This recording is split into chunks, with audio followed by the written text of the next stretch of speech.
Science کہتی ہے big bang کے بعد سب کچھ اندھیرا تھا، سب دھیرے دھیرے ٹھنڈا ہونے لگا اور چمکی پہلی روشنی۔ قرآن کہتا ہے اللہ نے روشنی بنائی، آسمان بنائے اور ہر ایک چیز کو نظام کے ساتھ بنایا۔ اگر آپ نے پارٹ ون نہیں دیکھا ہے تو وہ بعد میں ضرور دیکھ لینا، ورنہ یہ راز سمجھ نہیں پاؤ گے۔ سوچو ذرا، جب قرآن نے 1400 سال پہلے سب کچھ ہی بتا دیا اور سائنس اب اسی بات کو پروف کر رہی ہے، تو بنا کسی شک کے اسلام ہی سچا دین ہے۔ قرآن کہتا ہے پھر اس نے آسمان بنائے اور انہیں 7 آسمان بنائے۔ سائنس کہتی ہے بگ بینگ کے بعد کولنگ پیریڈز آئے، پھر بنی گیلیکسیز اور پہلی روشنی چمکی، فرسٹ لائٹ۔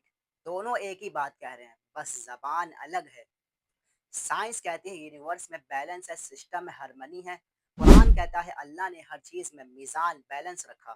اب سوال یہ ہے کہ سائنس اب جا کر پروف کر رہی ہے قرآن نے 1400 سال پہلے سب کچھ ہی بتا دیا وداؤٹ ٹیکنالوجی، تو بنا کسی شک کے کوئی مانے یا نہ مانے، اسلام is true religion in the world. اللہ اکبر۔